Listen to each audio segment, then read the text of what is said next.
Good morning. Welcome back. My today's topic is powers and work of the governor. अब governor की power की बात करें तो गवर्नर स्टेट का एग्जीक्यूटिव हेड माना जाता है, फॉर्मल. अब the governor has the same position in the state which is the president at the centre. ये बोला गया है कि गवर्नर के पास उतनी ही पावर रहती है जितनी की सेंट्रल पे प्रेसिडेंट की रहती है.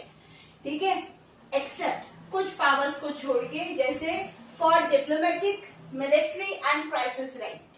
डिप्लोमेटिक राइट्स, मिलिट्री राइट्स और इमरजेंसी क्राइसिस राइट को छोड़ के बाकी जो पावर्स हैं प्रेसिडेंट की और गवर्नर की वो सिमिलर है. ठीक है. First power executive power. यूं देखा जाए तो 5 पावर दे रखी है पूरी तरीके से गवर्नर की, बट काफी डिटेल में बताना चाह रही हूँ, इसलिए ये वीडियो पार्ट में बनेंगे. तो this is our part 1. Okay. Executive power. He appoint the chief minister and other minister on his advice.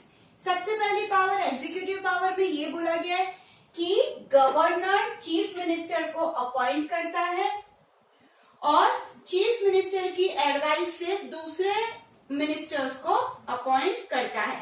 ठीक है. Second, he appoint the advocate, the chairman and the members of state public service commission. Second important point ये है कि state public service commission के chairman members को appointment दिया जाता है. किसके द्वारा? गवर्नर के द्वारा, और साथ ही साथ एडवोकेट को भी. Third point, in relation to the appointment of high court जजेस, the president consult the respective state governor.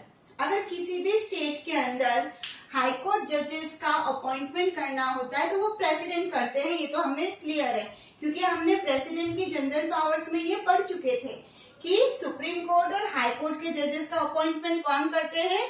President. But जब स्टेट के हाई कोर्ट के जजेस का अपॉइंटमेंट करना होता है तो उस स्टेट के गवर्नर की एडवाइस जरूर ली जाती है प्रेसिडेंट के द्वारा. ठीक है. तो यहाँ पर ये भी क्या है? गवर्नर की पावर है.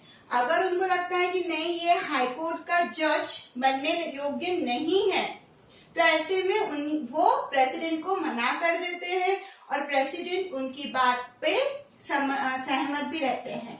मतलब अगर गवर्नर हाँ बोले तो हाँ, गवर्नर ना बोले तो ना. तो अपॉइंटमेंट ऑफ हाई कोर्ट जजेस में गवर्नर का भी बहुत बड़ा रोल होता है, क्योंकि वो प्रेसिडेंट उन्हीं से कंसल्ट करते हैं. Fourth, the executive power are detailed to the subject mention in the state list.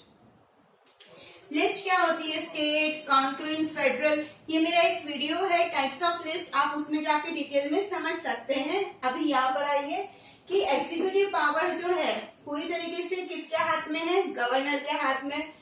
तो स्टेट लिस्ट के अंदर कौन से टॉपिक को मेंशन करना है या नहीं करना है, ये भी गवर्नर डिसाइड करता है. प्लस उसकी प्रायोरिटी, कौन सा टॉपिक, कौन सा सब्जेक्ट प्रायोरिटी पे आना चाहिए, ये भी गवर्नर डिसाइड करते हैं. तो हुई ना ये भी power. With the approval of president he uses authority on the subject of the concurrent list. State list के साथ साथ कॉन्करेंट लिस्ट में भी अगर प्रेसिडेंट अप्रूवल दे देता है तो पूरी जो अथॉरिटी होती है वो गवर्नर ले लेते हैं. ठीक है.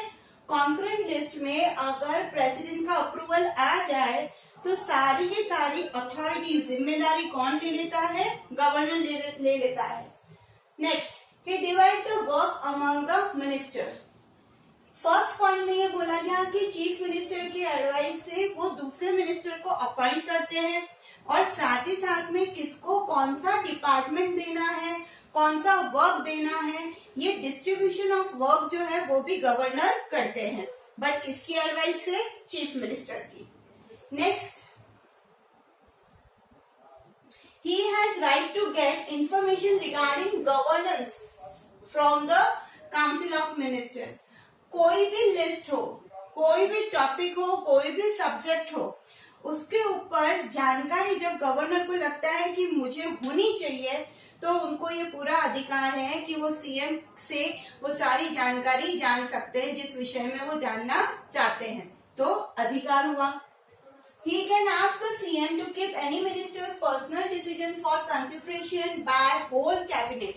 फिर ये गवर्नर की एक पावर ये भी है कि गवर्नर अगर सीएम से पूछ सकते हैं कि कैबिनेट के अंदर कोई पर्टिकुलर व्यक्ति अपना मत देना चाहते हैं, विषय किसी भी विषय के ऊपर अपनी योजना बताना चाहते हैं, तो वो अधिकार गवर्नर देते हैं कि वो कैबिनेट के सामने अपने विचारों को व्यक्त कर सके। Next, he administers the oath of the post and it is necessary for all the ministers. शपथ ग्रहण प्रोग्राम आपने सुना होगा कि ये जो मिनिस्टर्स होते हैं, council of ministers, chief ministers, ये जो ओथ लेते हैं वो स्टेट के गवर्नर के सामने ही लेते हैं। तो ऐसे में ये कंपलसरी हो जाता है शपथ दिलाना गवर्नर को, और साथ ही साथ में शपथ में दो चीजें आती है, एक तो अपनी पोस्ट के प्रति अपनी ड्यूटी को निभाना और दूसरा प्राइवेसी। तो ये दोनों ही शपथ वो यहाँ पर मिनिस्टर्स को दिलवाते हैं, और ये भी किसकी पावर में आ रहा है, किसके वर्क में आ रहा है, गवर्नर के। He accept the resignation letters and also release them with and CM, council of minister नहीं, सीएम यहाँ पे शॉर्ट फॉर्म किसका है, चीफ मिनिस्टर। यहाँ पर गवर्नर क्या करते हैं, सभी जो भी मिनिस्टर अपना रेजिग्नेशन देना चाहते हैं वो लेटर किसको देंगे, गवर्नर को देंगे, और गवर्नर क्या करेंगे, उसको एक्सेप्ट भी करते हैं, साथ ही साथ में वो रिलीज भी कर देते हैं, पद मुक्त कर देते हैं किसको, काउंसिल ऑफ चीफ मिनिस्टर या उनके साथियों को, जब उन्हें लगता है कि हमें रिजाइन देना है या रेजिग्नेशन लेटर एक्सेप्ट करना है, तो गवर्नर के कार्य में ये आ जाता है। I hope executive power clear हो गई होगी। अपॉइंट करते हैं चीफ मिनिस्टर को, अपॉइंट करते हैं chairman members of the state public service commission को, ठीक है। फिर हाई कोर्ट के जजेस में प्रेसिडेंट इनसे कंसल्ट करेगा। फिर एग्जीक्यूटिव पावर जो है स्टेट लिस्ट को लेकर वो गवर्नर को दी गई है।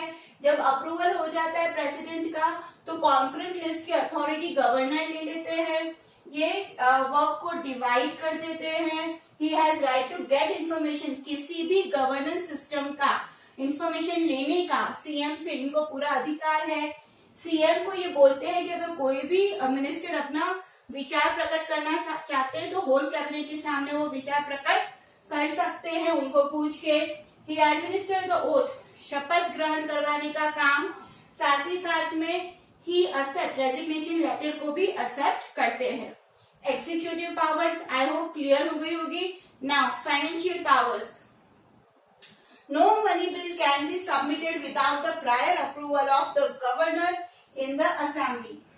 असेंबली के अंदर कोई भी मनी बिल है ना, उनकी सहमति के बगैर, अप्रूवल के बगैर सबमिशन नहीं हो सकता।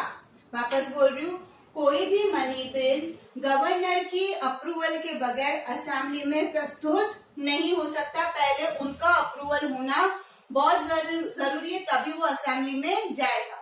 Second, he presents the budget every year before the administrators and no demand for any grant will be made without his permission. हर साल वो बजट, एनुअल बजट को क्या करेंगे, प्रेजेंट करते हैं, और साथ ही साथ में कोई भी उनके पूछे बगैर कोई भी अपनी डिमांड नहीं रख सकता है, और ना ही वो डिमांड ग्रांट होगी, मानी जाएगी, जब तक कि वो गवर्नर परमिशन ना दे दे। Third, the governor can also demand for more subsidies for governors legislature. ये बोला गया है कि लेजिस्लेचर से गवर्नर बहुत सारी सब्सिडीज की डिमांड भी कर सकते हैं। और लास्ट, द एक्यूमुलेटेड फंड, जिसको हम रिजर्व फंड भी बोलते हैं, ठीक है। तो एक्यूमुलेटेड फंड जो है स्टेट का, वो पूरी की पूरी अथॉरिटी, जिम्मेदारी किसकी है, गवर्नर की, वो गवर्नर के अंडर में ही रहता है, ठीक है। आई होप पार्ट 1 आपको बहुत अच्छे से क्लियर हो गया होगा। अगर कोई डाउट है तो कमेंट करिए, अगर वीडियो पसंद आई तो लाइक करिए, शेयर करिए, सब्सक्राइब करिए। Thank you.